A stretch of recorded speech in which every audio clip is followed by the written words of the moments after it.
Hello everyone, welcome my channel Moumita's kitchen and daily vibes. বন্ধুরা, তোমরা নিশ্চয়ই খুব ভালো আছো। ভালো থাকো, সুস্থ থাকো, সাবধানে থাকো, এটাই সবসময় চাই। তো আমিও খুব ভালো আছি। আজকেতে তোমাদের সাথে একটা ব্লগ শেয়ার করে নিচ্ছি। তো আজকে কিন্তু ডেটটা ছিল 2 মার্চ। 2 মার্চ ছিল আমার অ্যানিভার্সারি। তো 2014 এই 2 মার্চে কিন্তু আমাদের জার্নিটা শুরু হয়েছিল। আর 2024-এ আজকে 2 মার্চে 10 বছর আমাদের পূর্ণ হলো। তো 10 ইয়ার্সের জার্নিটা আমরা আজকে মানে পুরোপুরি একদম কমপ্লিট করলাম। তো করার পরেও কিন্তু এখনও আমাদের অনেকটা পথ চলা বাকি। আ দুঃখ, সুখ, হাসি, কান্না জীবনের এগুলো তো থাকবেই। এগুলোকে নিয়েই আমাদের চলা। তো এখনও আরও অনেক পথ চলা বাকি। আরও চলবো, আরও জীবনের যুদ্ধ করব। জীবনটাকে আরও দেখব ভালো করে। এটাই হলো তোমাদের কাছে আশীর্বাদ, ভালোবাসা তো থাকবেই সঙ্গে। তো যাই হোক বন্ধুরা, আজকে 2 মার্চে আমি একটু জাস্ট প্রত্যেকবারই হয় কোনো রকম একটু সেলিব্রেশন করি। তো যাই হোক, এবার আর সেরকম কোনো সেলিব্রেশনের প্ল্যানিং ছিল না। তো টাইমও ছিল না সেরকম। তো কাজে সবাই ব্যস্ত আমরা, জানোই তোমরা। তো যাই হোক, তো রাত্রিবেলা জাস্ট একটু ডিনার ডেটে গিয়েছিলাম নাইটে। তো সেই জন্যই তোমাদের সাথে শেয়ার করছি। তোমরা অনেকে আমাকে জিজ্ঞাসা করেছিলে যে, "দিদি, অ্যানিভার্সারিতে কী করছো বা কোথায় যাচ্ছ?" তো সবাইকে তো সেভাবে টেক্সট করে অ্যান্সার দিতে পারি না। তো তোমাদের জন্যই, তাই জন্য একটা ব্লগ করেছি। তো যাই হোক, আমরা চাকদা ফিউশন কাবাবে চলে গিয়েছিলাম। তো সেখানে ডিনার ডেটটা সেরেছিলাম। তো ফার্স্ট আমরা গিয়ে স্টার্টার অর্ডার করেছিলাম। তো মুর্গ মালাই কাবাব তোমরা দেখতে পাচ্ছ। ভীষণ সুন্দর হয়েছিল খেতে, খুব সফট ছিল। আর তারপর আমরা নিয়ে নিয়েছিলাম ফিশ টিক্কা। ফিশ টিক্কাটাও অসাধারণ ছিল খেতে, খুব সফট, স্পাইসি ছিল।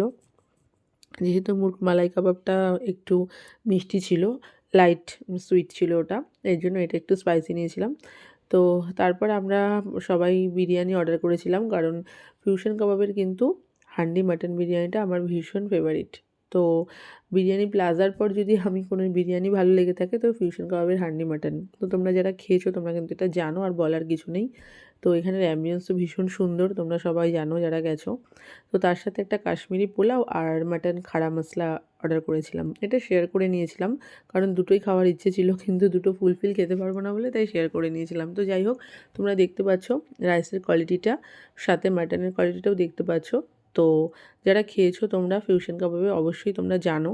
তো আমাদের বেশি একটা খুব যে স্পাইসি খাবার পছন্দ করি তা না, আমাদের কোয়ালিটিটা জাস্ট ভালো হলেই হয়। তো যাই হোক, কোয়ালিটি খুব ভালো ছিল, ভীষণই ভালো, ওয়েল অ্যান্ড গুড। তো যাই হোক, দেখতে পাচ্ছ মাটন বিরিয়ানি সবাই আমরা পছন্দ করি, বাবা, মা, সন্টাই, আমার হাজব্যান্ড সবাই খাচ্ছিল। আমি ফার্স্টে একটুখানি পোলাও নিয়ে নিয়েছিলাম, পোলাওয়ের সাথে একটুখানি মাটন কষা। তো মাটনটা খুব ভালো ছিল, ভীষণই মানে সফট হয়েছিল যেটা। তো যাই হোক, তোমরা কিন্তু ভালো করেই জানো যে পোলাওর সাথে কিন্তু মাটন কষাটা খুব সুন্দর একটা কম্বিনেশন। তো ফ্রাইড রাইসের সাথে যেরকম চিলি চিকেন বা চিকেন কষা তোমরা খেয়ে থাকো, আমারও খুব প্রিয়, ফেভারিট। তো যাই হোক, কাশ্মীরি পোলাওর সাথে কিন্তু খাড়া মশলাটা জাস্ট অসাধারণ লাগছিলো। তো যাই হোক, তারপরে বিরিয়ানিটা নিয়ে নিলাম। বিরিয়ানির যে মাটনটা খুব সফট ছিল এবং পিসটাও খুব ভালো ছিল। তো যাই হোক, খাওয়া দাওয়া তো থাকবেই সাথে, তার সাথে এনজয়, আনন্দ এগুলো তো থাকবেই সাথে। তো যাই হোক, আমরা একটু খেতে ভালোবাসি, এটা তোমরা সবাই জানো, কারণ ছোটো ছোটো রান্নার ভিডিও করি। আমি রান্না করতেও খুব ভালোবাসি, তোমরাও বলছো খুব ভালো হচ্ছে ভিডিওগুলো, শুনে ভালো লাগছে বন্ধুরা। তো তারপর নিয়ে নিয়েছিলাম একটা মকটেল, আর লাস্টে নিয়ে নিয়েছিলাম একটা চকলেট আইসক্রিম আর একটা বাটারস্কচ আইসক্রিম। তো ঠান্ডার জন্য আলাদা করে আইসক্রিম বেশি খাওয়া হয়নি, একটা আইসক্রিমই আমি আর আমার হাজব্যান্ড শেয়ার করে খাচ্ছিলাম। তো বন্ধুরা, অবশ্যই জানিও কিন্তু ভিডিওটা কেমন লাগলো।